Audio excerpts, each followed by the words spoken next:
السلام علیکم ورحمۃ اللہ۔ الحمد للہ رب العالمین والصلاة والسلام علی سید الانبیاء والمرسلین۔ اللہم انی اعوذ بک من ان اشرک بک شیئا وانا اعلم به واستغفرک لما لا اعلم به۔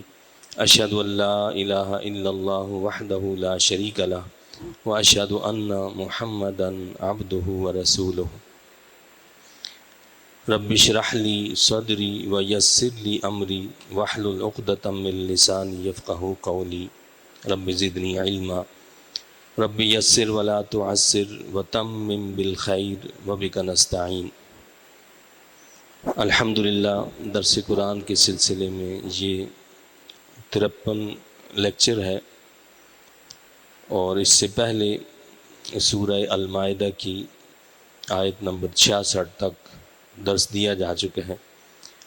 آج انشاءاللہ تعالی سورہ المائدہ کی آیت نمبر 67 سے درس کا آغاز ہوگا۔ یہ سورہ المائدہ کا 10واں رکوع ہے۔ اس میں اللہ رب العزت کے ارشاد پاک ہے: اعوذ باللہ من الشیطان الرجیم، بسم اللہ الرحمن الرحیم، یا ایہا الرسول بلغ ما انزل الیک من ربک۔ اے رسول مکرم صلی اللہ علیہ وسلم، پہنچا دیجئے جو اتارا گیا آپ کی طرف آپ کے پروردگار کی جانب سے۔ وَإِن لَّمْ تَفْعَلْ فَمَا بَلَّغْتَ رِسَالَتَهُ، اور اگر آپ نے ایسا نہ کیا تو نہیں پہنچایا آپ نے اللہ تعالیٰ کا پیغام۔ وَاللَّهُ يَعْصِمُكَ مِنَ النَّاسِ، اور اللہ تعالیٰ بچائے گا آپ کو لوگوں کے شر سے۔ ان اللہ لا یہدی القوم الکافرین، یقیناً اللہ تعالیٰ ہدایت نہیں دیتا کافروں کی قوم کو۔ تو اس سے پہلے اللہ تعالیٰ نے یہود کی گستاخیوں کا ذکر فرمایا تھا کہ کس طرح وہ دین کا مذاق اڑاتے ہیں۔ اب یہاں اللہ تعالیٰ نے اپنے حبیب کریم صلی اللہ علیہ وسلم کو خطاب فرمایا ہے، اور مراد ظاہر ہے کہ امت کے مبلغین ہیں اور امت ہے۔ اللہ نے فرمایا کہ رسول صلی اللہ علیہ وسلم پہنچا دیجیے جو اتارا گیا آپ کی طرف۔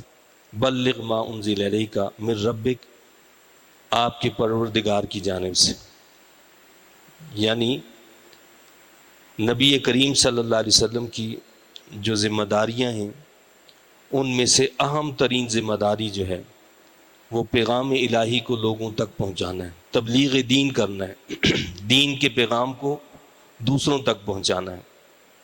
اور اللہ کے نبی صلی اللہ علیہ وسلم نے اللہ تعالیٰ کے اس فرمان کو ہو بہو پورا کیا جیسے کہ اس کا تقاضا تھا۔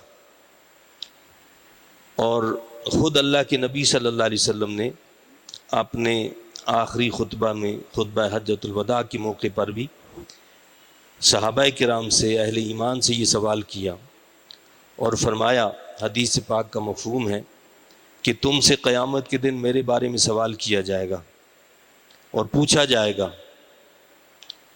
اور تم سے تبلیغ دین کے حوالے سے پوچھا جائے گا، تو کیا جواب دو گے تم میرے حوالے سے؟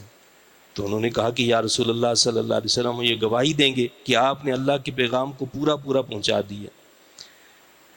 پھر اللہ کے نبی صلی اللہ علیہ وسلم نے فرمایا کہ کیا تم اس بات پر گواہ ہو؟ پھر اللہ کے نبی صلی اللہ علیہ وسلم نے اللہ رب العزت کی طرف مخاطب ہوتے ہوئے یہ اللہ سے التجا کی کہ مولا کریم تو گواہ ہو جا، یعنی اس سارے مجمع پر جو انہوں نے کہا کہ اور اس بات کی گواہی دی ہے کہ آپ نے اللہ کے پیغام کو پورا پہنچا دیا ہے، مولا تو بھی اس بات پر گواہ ہو جا۔ تو اللہ کے نبی صلی اللہ علیہ وسلم نے اللہ کے عطا کردہ نظام کو، اللہ کی عطا کردہ تعلیمات کو، جس بات کا حکم تھا کہ ہر فرد تک، لوگوں تک پہنچانا ہے، وہ سارا کچھ بتا دیا۔ اس میں کوئی چیز اللہ کے نبی صلی اللہ علیہ وسلم نے چھپائی نہیں ہے، کسی بات کو چھوڑا نہیں ہے، بلکہ ہر بات کو، ہر شے اور ہر چیز کو پورا بیان فرما دیا۔ اور یہی ذمہ داری اب بعد میں امت کے علماء پر ہے، مبلغین پر ہے، اور تمام مسلمان پر یہ ذمہ داری ہے۔ اللہ کے نبی صلی اللہ علیہ وسلم نے اس موقع پر ایک بات یہ بھی فرمائی جس کا مفہوم یہ ہے کہ جو پیغام میں نے تمہیں دیا ہے اسے دوسروں تک پہنچاؤ۔ میری ایک بات بھی جو تمہیں مل جائے، تمہیں پتہ چل جائے، اسے دوسروں تک پہنچاؤ۔ ہو سکتا ہے ایک بعض مرتبہ ایک بات پہنچانے والا اس بات کو اتنا نہیں سمجھتا جتنا کہ آگے جس تک پہنچی ہے وہ زیادہ سمجھ جاتا ہے۔ تو اس لیے کیا حکم ہے کہ اللہ کے پیغام کو، اللہ کے دین کو دوسروں تک پہنچایا جائے، یہ ہماری ذمہ داری ہے۔ وَإِن لَّمْ تَفْعَلْ فَمَا بَلَّغْتَ رِسَالَتَهُ، فرمایا کہ اگر آپ نے ایسا نہ کیا تو نہیں پہنچایا آپ نے اللہ تعالیٰ کا پیغام۔ یعنی تبلیغ رسالت اگر نہ ہو تو اس کا مطلب یہ ہے کہ اللہ کے پیغام کو پہنچایا ہی نہیں۔ یہ اصل اور اہم ترین ذمہ داری ہے۔ وَاللَّهُ يَعْصِمُكَ مِنَ النَّاسِ، اور اللہ تعالیٰ بچائے گا آپ کو لوگوں کے شر سے، اور اللہ نے بچایا۔ یعنی دین کی راہ میں جب انسان دین کے پیغام کو دوسروں تک پہنچاتا ہے تو مشکلات آتی ہیں، مصائب کا سامنا کرنا پڑتا ہے اور تکالیف اٹھانی پڑتی ہیں، اور بعض اوقات لوگ جو ہیں وہ سخت ترین نقصان کے در پہ ہو جاتے ہیں، قتل تک کے در پہ ہو جاتے ہیں۔ اللہ کے نبی صلی اللہ علیہ وسلم کو بھی اسی طرح لوگوں نے بہت تکلیفیں پہنچائیں، زہر کھلایا گیا۔ آپ صلی اللہ علیہ وسلم پر نعوذ باللہ ایک بہت بڑا پتھر پھینک کر آپ کے قتل کر دینے کا بھی جو ہے اپنایا گیا طریقہ، لیکن کیا ہوا؟ اللہ نے فرمایا کہ واللہ یعصمک من الناس، اللہ تعالیٰ بچائے گا آپ کو لوگوں کے شر سے۔ اللہ نے اپنے حبیب کریم صلی اللہ علیہ وسلم کی اسی طرح پوری حفاظت فرمائی کہ لوگوں کے شر سے اللہ نے آپ کو محفوظ رکھا۔ اور یہی بات یعنی امت کے مبلغین کے لیے بھی ہے، علماء کے لیے بھی ہے کہ جو اللہ کے دین کو پورا صحیح پہنچائیں گے ان کی حفاظت کی ذمہ داری اللہ نے لی ہے۔ اللہ ان کو لوگوں کے شر سے بچائے گا۔ اگر وہ پیغام حق کو صحیح پہنچائیں گے تو لوگ ان کا کچھ بگاڑ نہیں سکیں گے، اللہ ان کو محفوظ رکھے گا۔ ان اللہ لا یہدی القوم الکافرین، یقیناً اللہ تعالیٰ ہدایت نہیں دیتا کافروں کی قوم کو۔ قل یا اہل الکتاب لستم علی شیء، آپ فرمائیے اہل کتاب نہیں ہو تم کسی چیز پر ہدایت سے، حتی تقیموا التوراۃ، یہاں تک کہ عمل سے قائم کرو تورات، والانجیل، اور انجیل کو، وما انزل الیکم من ربکم، اور جو اتارا گیا تمہاری طرف تمہارے رب کی جانب سے۔ کیا فرمایا اللہ نے؟ اہل کتاب تم کسی چیز پر نہیں ہو، یعنی ہدایت پر نہیں ہو، یہاں تک کہ عمل سے قائم کرو تورات اور انجیل کو جو اتارا گیا تمہاری طرف تمہارے رب کی جانب سے۔ یہ صرف اہل کتاب یہود و نصارہ نہیں، ظاہر ہے کہ وہاں خطاب ان کو کیا گیا ہے اور ان کو بتایا کہ جب تک تم تورات اور انجیل پر عمل نہیں کرو گے اور جو تمہاری طرف نازل کیا گیا اس پر عمل نہیں کرو گے تو تمہاری کوئی حیثیت نہیں ہے، نہ تم کسی ہدایت پر ہو۔ یہی بات ہمارے لیے بھی ہے، یعنی اگر قرآن کو ماننے والے قرآن کو جب تک قائم نہیں کریں گے، جیسے یہاں فرمایا نا کہ جب تک تم عمل سے قائم نہ کرو تورات اور انجیل کو اور جو اتارا گیا تمہاری طرف تمہارے رب کی طرف سے، تو لستم علی شیء، تم کسی چیز پر ہدایت سے نہیں ہو۔ پھر اگر امت مسلمہ جو ہے وہ بھی قرآن کی تعلیمات کو قائم نہیں کرتی اور قرآن کی تعلیمات پر عمل نہیں کرتی ہے تو ان کی کوئی قدر و قیمت، کوئی ویلیو نہیں ہے۔ ویلیو کب بنتی ہے؟ جب بندہ اللہ کی کتاب پر عمل کرتا ہے، اللہ کے نبی کی تعلیمات پر عمل کرتا ہے، آپ کی سنت پر عمل کرتا ہے، تو اس کی قدر و قیمت بن جاتی ہے، اس کی ویلیو بن جاتی ہے۔ وَلَا يَزِيدَنَّ كَثِيرًا مِّنْهُم مَّا أُنزِلَ إِلَيْكَ مِن رَّبِّكَ طُغْيَانًا وَكُفْرًا، اور ضرور بڑھا دے گا اکثر کو ان میں سے جو نازل کیا گیا آپ کی طرف آپ کے رب کی جانب سے، سرکشی اور انکار میں۔ یعنی یہاں یہ بتایا ہے کہ اللہ کا کلام جب نازل ہوتا ہے اور جو لوگ اس کو مانتے نہیں ہیں، جو اس کی تعلیمات کو دل سے قبول نہیں کرتے ہیں، تو اس کے نازل ہونے سے ان کی سرکشی میں اور کفر میں اور اضافہ ہو جاتا ہے۔ سرکش ہوتے ہیں نا، انہوں نے ماننا ہی نہیں ہے، انکار کرتے ہیں۔ تو جو انکار کرنے والا ہوتا ہے، جوں جوں اللہ کی آیات نازل ہوتی ہیں، اللہ کا کلام نازل ہوتا ہے، ان کی سرکشی اور بڑھتی چلی جاتی ہے۔ فلا تأس علی القوم الکافرین، بس آپ نہ افسوس کریں قوم کفار پر۔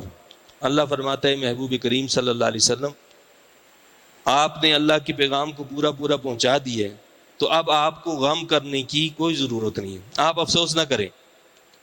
یعنی لوگ اگر آپ کی بات کو مانتے نہیں ہیں اور ایمان قبول نہیں کرتے ہیں، دعوت اسلام کو قبول نہیں کرتے ہیں، تو افسوس مت کریں، آپ نے اپنا کام پورا کر دیا ہے۔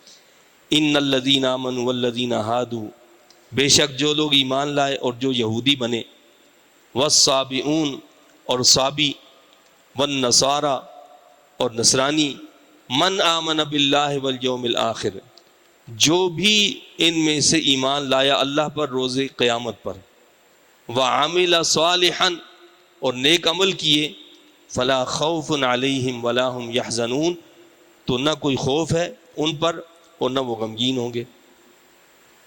اب یہاں ایک اصول بتا دیا گیا کہ اللہ تعالیٰ یہ نہیں دیکھتا کہ بھائی یہ کوئی یہودی ہے، یہ کوئی عیسائی ہے، یہ کوئی مسلمان ہے، یہ کوئی فلانا ہے، نہیں۔ کیا فرمایا؟ جو بھی ایمان لائے، وہ یہودی ہو، وہ صابی ہو، وہ نصرانی ہو، جو بھی ایمان لائے اللہ پر، آخرت پر، اور عمل صالح کرے، اللہ پر ایمان لائے، آخرت پر ایمان لائے اور نیک عمل کرے، فلا خوف علیہم ولا هم یحزنون، تو ان پر نہ کوئی خوف ہوگا نہ وہ غمگین ہوں گے۔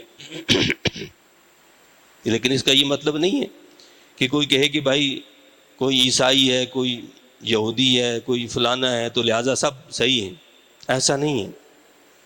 ظاہر ہے کہ یہاں بتانے کا مقصد یہ ہے کہ اپنے اپنے زمانے میں کوئی اگر یہودی تھا یا کوئی عیسائی تھا، اس نے اللہ کی کتاب پر پورا پورا عمل کیا ہے، وہ اپنے نبی پر ایمان لایا ہے، تو عمل صالح کرتا رہا، وہ کامیاب ہے۔ حضرت موسیٰ علیہ السلام کے دور میں جو لوگ آپ پر ایمان لائے، آپ کا ساتھ دیا، آپ کی اتباع کی، آپ کی پیروی کی، وہ کامیاب لوگ ہیں۔ حضرت عیسیٰ علیہ السلام پر جو لوگ ایمان لائے، آپ کی اتباع کی، آپ کی پیروی کی، عمل صالح کرتے رہے، وہ کامیاب لوگ ہیں۔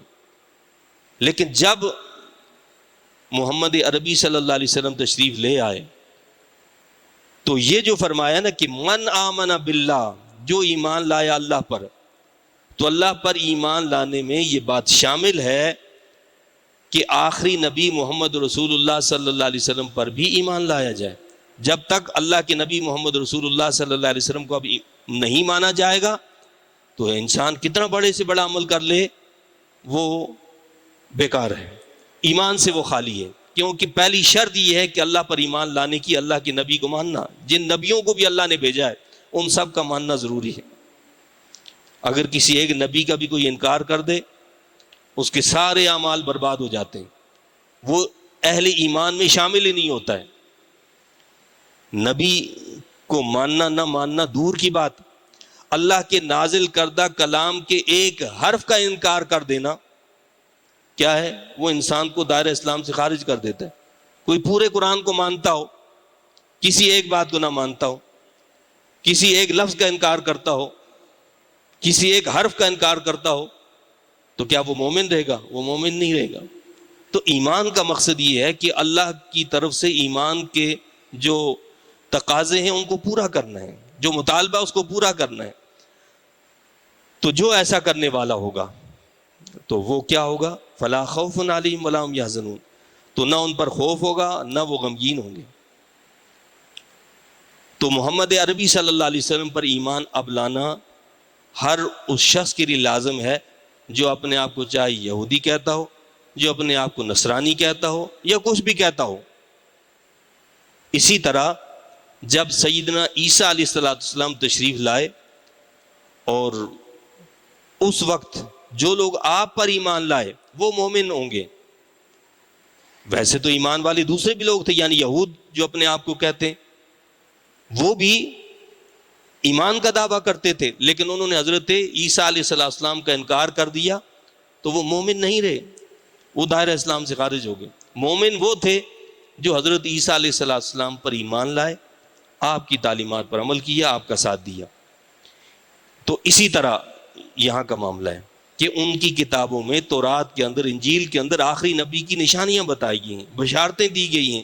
ان کے نبیوں نے ان کو کہا ہے کہ جب وہ تشریف لائیں گے ان پر ایمان لانا ہے.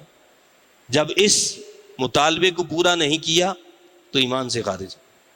لقد اخذنا میثاق بنی اسرائیل، بے شک ہم نے لیا تھا پختہ وعدہ بنی اسرائیل سے.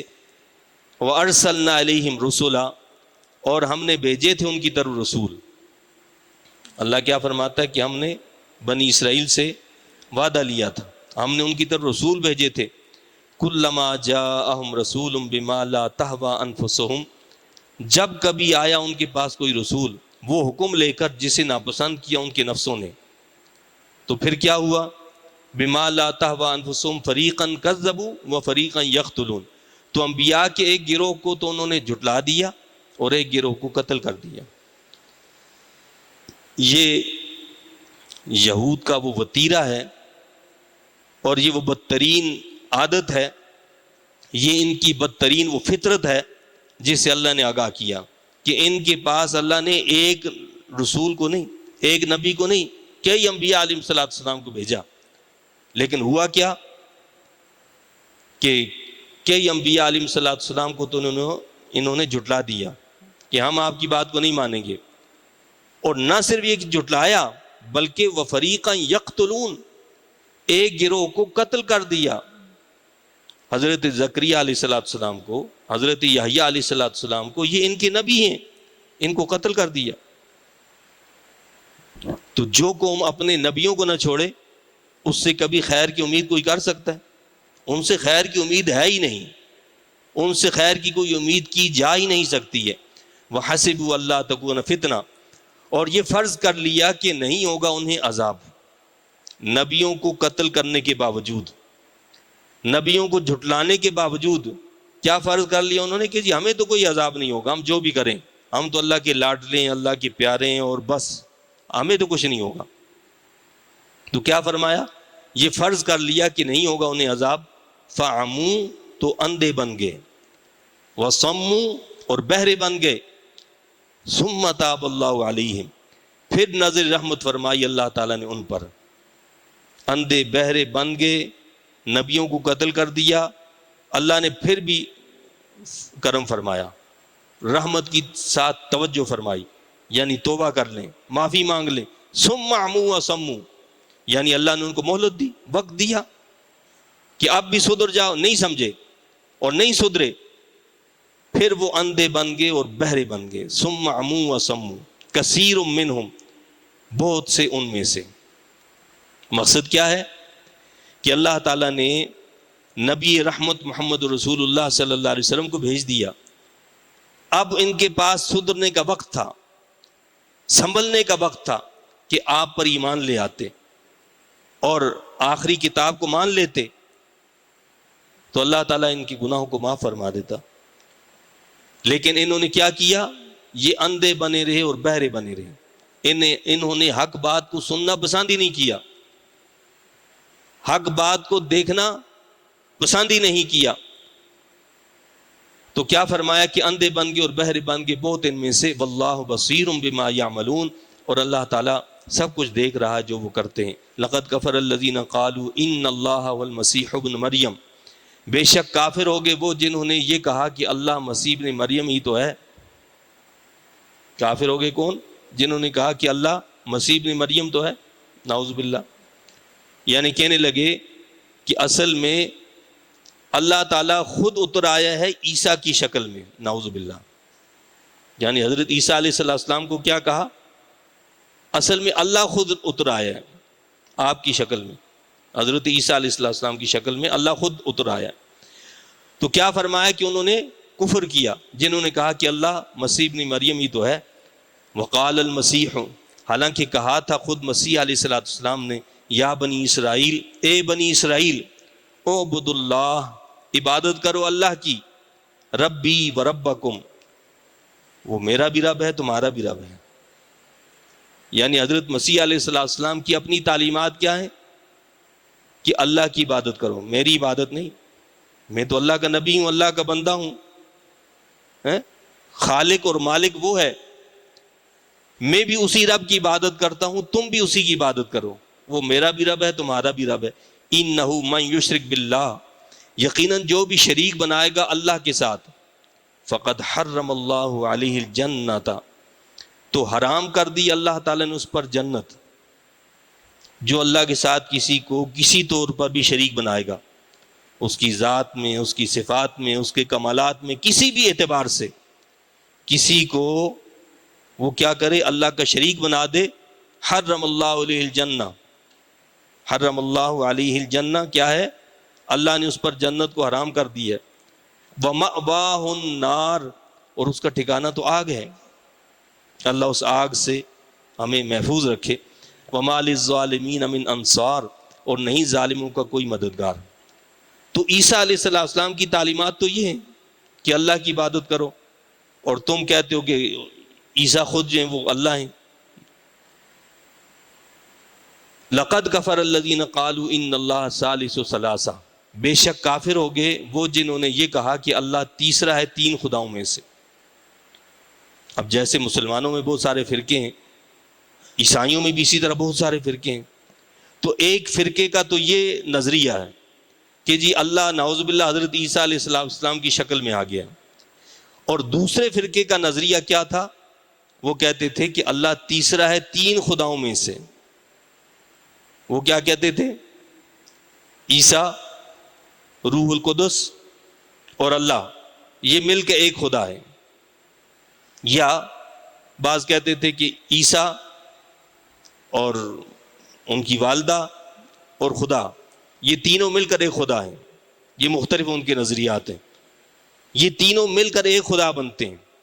وَمَا مِنْ إِلَٰهٍ إِلَّا إِلَٰهٌ وَاحِدٌ، اور نہیں ہے کوئی خدا مگر ایک اللہ، اللہ تو ایک ہے۔ وہ کیا کہتے ہیں، یہ تینوں مل کر خدا بنتے ہیں۔ وَإِن لَّمْ يَنْتَهُوا عَمَّا يَقُولُونَ، اور اگر باز نہ آئے اس قول باطل سے جو وہ کہہ رہے ہیں، لَيَمَسَّنَّ الَّذِينَ كَفَرُوا مِنْهُمْ عَذَابٌ أَلِيمٌ، تو ضرور پہنچے گا جنہوں نے کفر کیا ان میں سے دردناک عذاب۔ کیا فرمایا کہ جو اس سے باز نہیں آئیں گے وہ دردناک عذاب سے دوچار ہوں گے۔ افلا یتوبون الی اللہ، تو کیا نہیں رجوع کرتے اللہ کی طرف، ویستغفرون، اور کیا نہیں بخشش طلب کرتے اس سے، واللہ غفور الرحیم، اور اللہ بہت بخشنے والا بڑا رحم کرنے والا ہے۔ یعنی اللہ تعالیٰ بار بار لوگوں کو توجہ دلا رہا ہے کہ وہ اللہ کی بارگاہ میں آ جائیں، جھک جائیں، توبہ کر لیں، معافی مانگ لیں۔ اللہ تو غفور ہے، رحیم ہے، یہ دونوں مبالغے کی صیغے ہیں، مبالغہ ہے اس کے اندر بہت زیادہ، یعنی بہت زیادہ معاف کرنے والا اور بہت زیادہ رحم کرنے والا۔ تو اللہ تو بہت رحم کرنے والا، بہت زیادہ بخشنے والا ہے، تو آ جاؤ اس کی بارگاہ میں۔ مل مسیح ابن مریم الا رسول، اب قرآن بتاتا ہے اصل بات، قرآن کیا کہتا ہے، نہیں مسیح ابن مریم مگر ایک رسول۔ حضرت مسیح علیہ السلام خدا نہیں ہے، نہ وہ خدا کے بیٹے ہیں، بلکہ کیا ہیں، مسیح ابن مریم جو ہیں نہیں ہے مگر ایک رسول۔ مسیح جو ابن مریم ہیں، حضرت مریم علیہ السلام کے بیٹے ہیں۔ جو کسی کا بیٹا ہو وہ خدا نہیں ہو سکتا، جو کسی کا بیٹا ہو وہ خدا نہیں ہو سکتا۔ قد خلت من قبل الرسل، گزر چکے ہیں اس سے پہلے بھی کئی رسول، یعنی حضرت عیسیٰ علیہ السلام ابن مریم ہیں اور اللہ کے رسول ہیں۔ جس طرح کے پہلے رسول گزر چکے ہیں، تو جس طرح پہلے رسول جو گزرے وہ خدا نہیں تھے، اسی طرح حضرت عیسیٰ علیہ السلام بھی خدا نہیں ہیں۔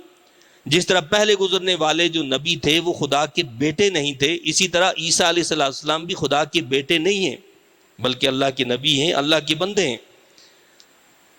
وَأُمُّهُ صِدِّيقَةٌ، اور ان کی ماں بڑی راست باز تھی۔ نبوت کے بعد جو سب سے بڑا مقام اور درجہ ہے وہ کس کا ہوتا ہے؟ صدیق کا ہوتا ہے۔ اللہ تعالیٰ نے آپ کی والدہ حضرت مریم علیہ السلام کو صدیقہ قرار دیا، وہ امہ صدیقہ، اور ان کی ماں جو ہیں وہ بڑی پاک باز سچی ہیں۔ حضرت مریم علیہ السلام بڑی پاک باز اور سچی ہیں۔ تو اپنے دور کی صدیقہ جو ہیں وہ حضرت مریم علیہ السلام ہیں، اور پھر امت مسلمہ کے اندر جو جن کو ہم صدیقۃ الکبریٰ کہیں، وہ حضرت خدیجہ رضی اللہ تعالیٰ عنہا ہیں، اور پھر حضرت ام المؤمنین سیدہ عائشہ صدیقہ رضی اللہ تعالیٰ عنہا ہیں، اور صدیق اکبر جو ہیں وہ حضرت سیدنا ابو بکر صدیق ہیں۔ صدیق اکبر یعنی سب سے بڑے سچے وہ کون ہیں؟ صدیق اکبر ہیں، کہ اللہ نے یہ رتبہ ان کو دیا ہے کہ بعد الانبیاء جن کا مقام اور مرتبہ ہے وہ سیدنا صدیق اکبر رضی اللہ عنہ کی ذات گرامی ہے۔ یہ مقام اور یہ مرتبہ اللہ نے اپنے محبوب صلی اللہ علیہ وسلم کے جانثاروں کو عطا فرمایا۔ تو فرمایا کہ ام صدیقہ، ان کی ماں بڑی راست باز تھیں، کانا یاکلان الطعام، دونوں کھایا کرتے تھے کھانا۔ اب جو کھانا کھائے وہ خدا کیسے ہو سکتا ہے؟ خدا تو وہ ہے جس کو کھانے کی حاجت نہیں ہوتی، کھانے سے پاک ہے وہ۔ تو جو کھانا کھا رہا ہے، جس کو کھانے کی ضرورت ہے، وہ خدا نہیں ہو سکتا۔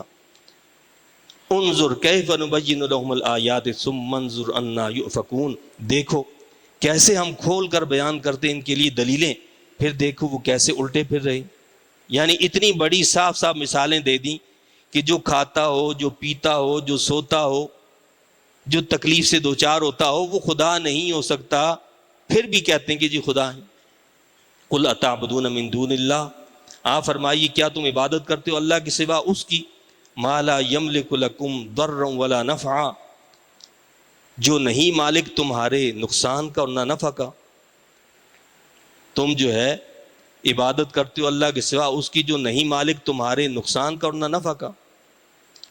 یعنی ذاتی طور پر نفع اور نقصان کا مالک کون ہے؟ صرف اللہ کی ذات ہے۔ وہ جس کو چاہے نفع دے، جس کو چاہے نقصان دے۔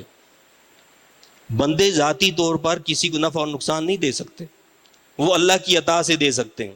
آپ کسی کو کوئی نفع پہنچاتے ہیں تو آپ اپنی ذاتی قدرت سے نہیں، اللہ کی عطا کردہ قدرت سے آپ کسی کو نفع دے سکتے ہیں، فائدہ پہنچا سکتے ہیں۔ کسی کو نقصان پہنچاتے ہیں تو اللہ کی عطا کردہ قدرت سے ہی پہنچا سکتے ہیں، ذاتی طور پر نہیں کر سکتے کچھ بھی۔ یہ اللہ کی ذات ہے کہ جو ذاتی طور پر نفع اور نقصان دے سکتا ہے۔ تو حضرت عیسیٰ علیہ السلام بھی اگرچہ کہ وہ نابینوں کو بینا کر دیتے تھے، مریضوں کو شفایاب کر دیتے تھے، مردوں کو زندہ کر دیتے تھے، یہ بہت بڑا نفع ہے، لیکن یہ سب کچھ اللہ کی عطا سے کرتے تھے، ذاتی طور پر نہیں۔ تو اللہ یہ فرما رہا ہے کہ جو بندہ ذاتی طور پر اپنے نفع نقصان کا مالک نہ ہو تو تم اس کی عبادت کرتے ہو۔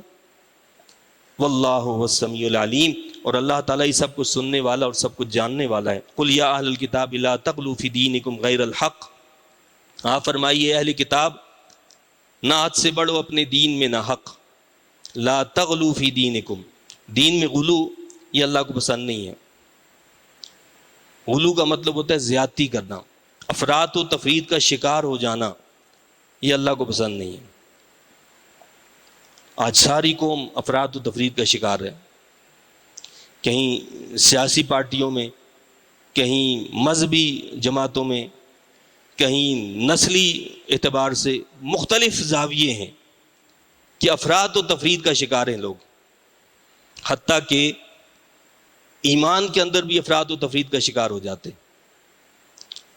کچھ لوگوں نے حضرت علی رضی اللہ تعالیٰ عنہ کو ماننے کا اتنا دعویٰ کیا کہ نعوذ باللہ ان کو خدا بنا دیا، خدا کہنے لگے، نبی سے اونچا مقام دے دیا۔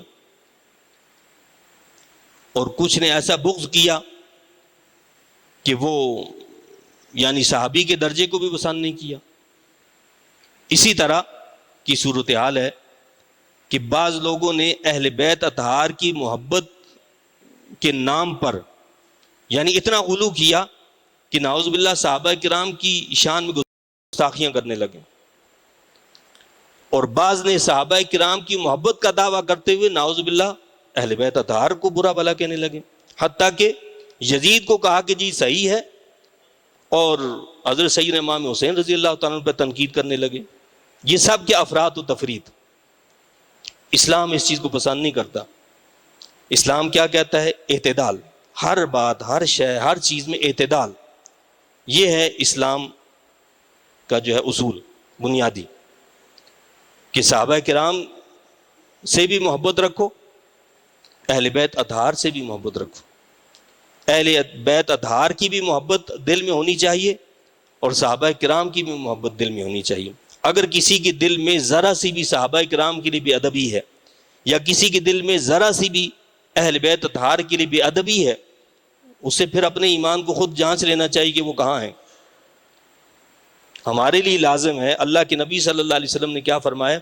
میرے اہل بیت اطہار کے ساتھ بھی محبت رکھنی ہے، میرے صحابہ کے ساتھ بھی محبت رکھنی ہے۔ اگر اہل بیت اطہار جو ہیں وہ کشتی نوح کی مانند ہیں، کہ جو کشتی نوح میں بیٹھ گیا بچ گیا، اسی طرح اہل بیت اطہار کے بارے میں فرمایا کہ جو کشتی یعنی اہل بیت اطہار کے ساتھ رہے گا وہ بچ جائے گا۔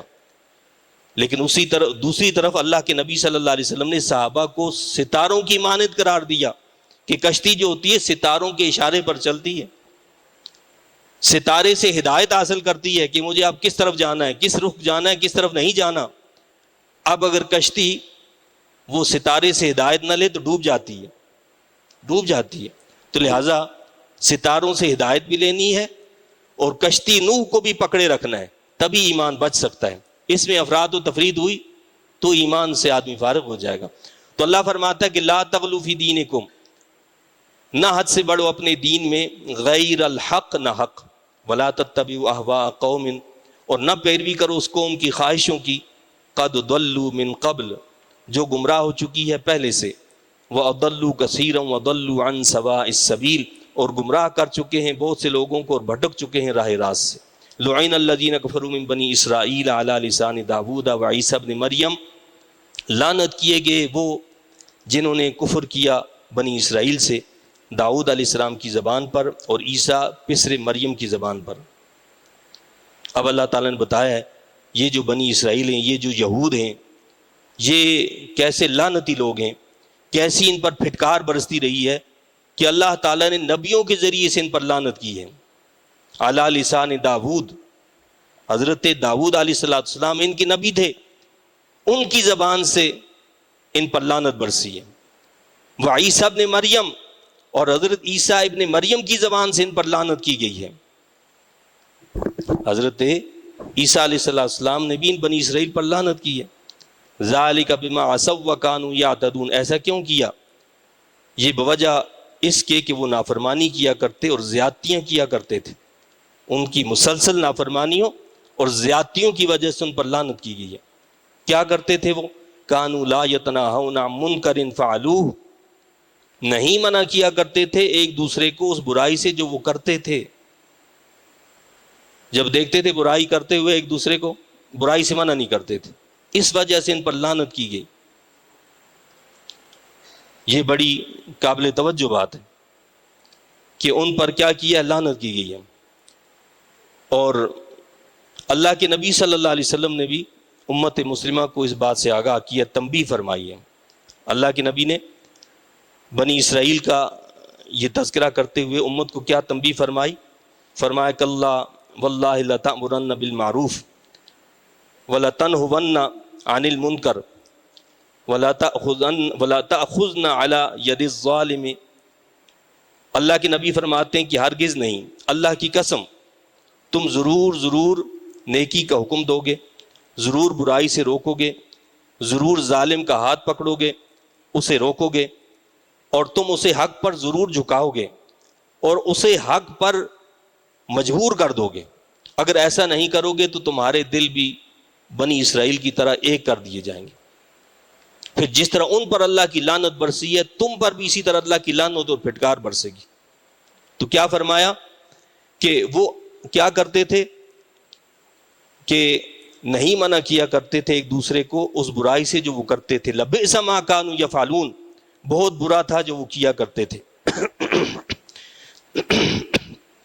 حدیث پاک میں آتا ہے کہ وہ کیا کرتے، جب دیکھتے کہ کوئی شخص برائی کر رہا ہے، ایک دوسرا شخص آتا اس کو کہتا ہے بھائی یہ برائی ہے، یہ برا کام ہے، یہ نہیں کرو، فلاں کرو، یہ کرو، بس چلا گیا۔ اب دوسرے دن آیا، دیکھا پھر وہ ایسے ہی کر رہے ہیں، اب وہ بھی ان کے ساتھ مل گیا۔ فرمایا کہ ان کے ساتھ کھاتے ہیں، پیتے ہیں، اٹھتے ہیں، بیٹھتے ہیں۔ تو فرمایا کہ جب اللہ کا عذاب نازل ہوا تو سب پر نازل ہوا، جو وہ کرنے والے تھے اور جو نہیں کرنے والے تھے، سب پر اللہ کا عذاب نازل ہوا۔ کیوں؟ کہ انہوں نے برائی کو برا کہنا چھوڑ دیا نا۔ جو برائی کر رہا ہے آپ اس کے ساتھ اٹھ بیٹھ رہے، اسی طرح اس کی برائی کے باوجود، اس کا مطلب یہ کہ آپ اس کی برائی میں راضی ہو، خوش ہو، تو ان جیسا ہی آپ کو بھی مانا جائے گا۔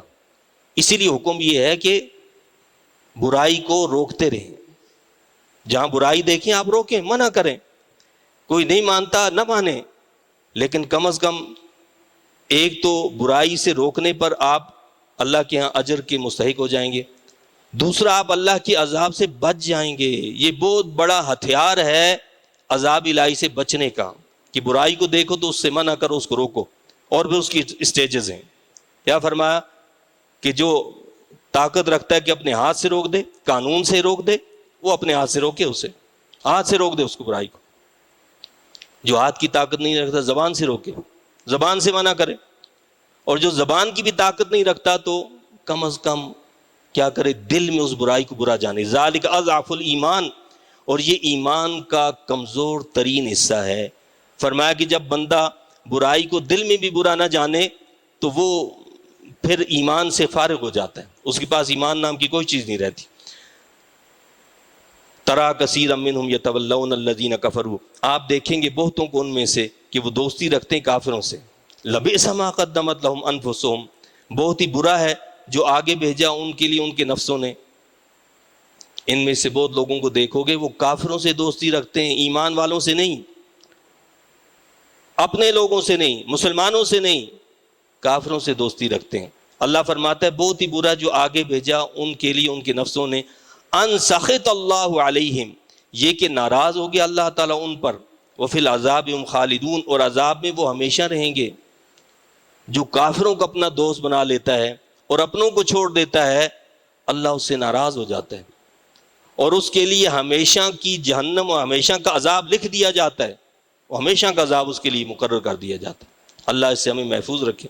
آج پوری امت مسلمہ کو دیکھ لیں، ہمارے حکمرانوں کو دیکھیں، ساری دنیا کے جو ہمارے مسلم حکمران ہیں سب پوجا پاٹ میں لگے ہوئے ہیں، امریکہ کی اور یہ بڑے بڑے جو خناس ہیں ان کے پاؤں چاٹ رہے ہیں۔ تو اللہ تو اس سے ناراض ہے۔ ان سخط اللہ علیہم، تمہارے اندر اتنی شرم نہیں ہے، اتنی غیرت نہیں ہے، تم کہو کہ بھائی یہ فلانا ہمارا بھائی ہے، مسلمان بھائی اپنے آپ کو مسلمان تو کہتا ہے نا، ہم تمہارا ساتھ نہیں دیں گے، ہم اس کے ساتھ دیں گے۔ چلو تمہارا بھی نہیں دیں گے، اس کا بھی نہیں دیں گے، تمہارا بھی تو نہیں دیں گے۔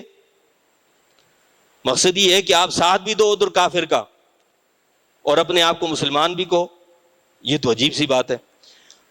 وَلَوْ كَانُوا يُؤْمِنُونَ بِاللَّهِ وَالنَّبِيِّ، اور اگر وہ ایمان لائے ہوتے اللہ پر اور نبی پر، اگر وہ ایمان لائے ہوتے اللہ پر اور نبی پر، وَمَا أُنزِلَ إِلَيْهِ، اور جو اتارا گیا اس پر، مَتَّخَذُوهُمْ أَوْلِيَاءَ، یہ توجہ والی بات ہے، مَتَّخَذُوهُمْ أَوْلِيَاءَ، تو نہ بناتے ان کو اپنا دوست۔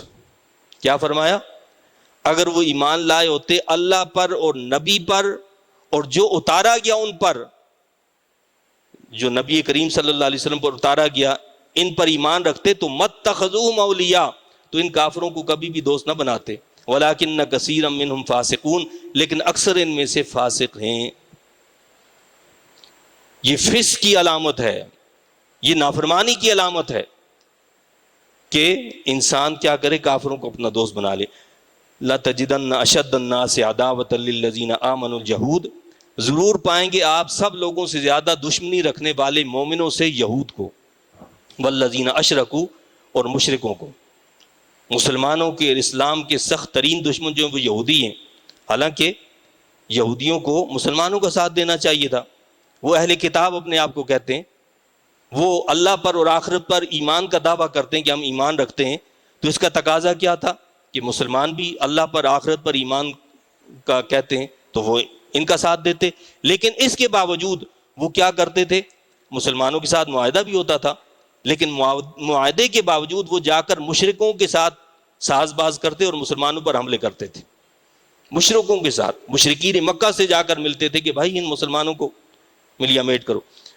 تو فرمایا کہ آپ سب سے زیادہ دشمنی رکھنے والے مومنوں سے یہود کو اور مشرکوں کو پائیں گے۔ وَلَا تَجِدَنَّ أَقْرَبَهُمْ مَوَدَّةً لِلَّذِينَ آمَنُوا الَّذِينَ قَالُوا إِنَّا نَصَارَىٰ، اور پائیں گے آپ سب سے زیادہ قریب دوستی میں اہل ایمان والوں سے انہیں جنہوں نے کہا کہ نصارہ ہیں۔ یہ اس دور کی بات ہے، حضور علیہ السلام کے ظاہری حیات مقدسہ کے دور اقدس کی بات ہے۔ کیا فرمایا کہ آپ سب سے زیادہ قریب دوستی میں اہل ایمان والوں سے انہیں پائیں گے جنہوں نے کہا کہ ہم نصارہ ہیں، جو اپنے آپ کو عیسائی کہتے تھے۔ فرمایا کہ وہ دوستی میں اہل ایمان سے قریب ہیں۔ کیوں؟ ذالک بان منہم قسیسین، یہ اس لیے کہ ان میں علماء ہیں، ورہبانا، اور درویش ہیں، وانہم لا یستکبرون، اور وہ غرور نہیں کرتے۔ تین باتیں اللہ نے فرمائی کہ وہ عیسائی اور وہ جو عیسائی ہیں ان میں کیا چیزیں ہیں، ایک تو ان میں علماء ہیں، دوسرے ان کے اندر درویش ہیں، اللہ والے جن کو کہتے ہیں، اور تیسری چیز یہ ان کے اندر غرور نہیں ہے۔ یہ اس دور اقدس کی بات ہے۔ جیسے حضرت ورقہ بن نوفل جو تھے، انہوں نے حضور علیہ السلام کو دیکھا تو انہوں نے کہا کہ آپ پر جو ناموس آیا ہے وہ وہی ہے جو حضرت عیسیٰ علیہ السلام پر آیا تھا، اور اگر میں نے زندگی پائی تو میں ضرور آپ پر جو ہے ایمان لاؤں گا۔ یہ کون تھے؟ وہ اللہ والے درویش لوگ تھے، انہوں نے تھے عرب کو چھوڑ کر یعنی حق کی تلاش میں وہ نکلے اور شام میں جا پہنچے تھے، بہت ضعیف تھے، تو انہوں نے حضور علیہ السلام کو دیکھ کر یہ بات کہی تھی۔ اسی طرح بحیرہ راہب جو تھا، اس نے حضور علیہ السلام کو پہچان لیا اور اس نے کہا کہ یہ آخری نبی ہیں، یہ آخری نبی کی علامت۔ تو اس وقت ایسے لوگ موجود تھے جو اللہ والے تھے، جن میں خدا خوفی تھی، جن کے اندر تکبر غرور نہیں تھا۔ آج کے دور میں نہیں ہے، آج کے یہودی، یہ نصرانی سب ایک ہیں۔ یہ صلیبی جنگیں جو ہیں آپ کو پتہ ہیں، صلیبی جنگوں میں جو مسلمانوں کے ساتھ خون کی ہولی کھیلی گئی ہے، تاریخ کے اندر بدنما داغ ہے کہ کس طرح مسلمانوں کے ساتھ کیا کیا ظلم ہے جو نہیں کیا گیا۔ تو اس دور کے جو بہرحال جو نصارہ تھے وہ مسلمانوں کے بڑے قریب تھے۔ اللہ تعالیٰ سے دعا التجا ہے کہ اللہ تعالیٰ ان تعلیمات کی سمجھ عطا فرمائے اور سمجھ کر ان تعلیمات کے مطابق عمل کی توفیق عطا فرمائے۔ آمین۔ وآخر دعوانا الحمد للہ رب العالمین۔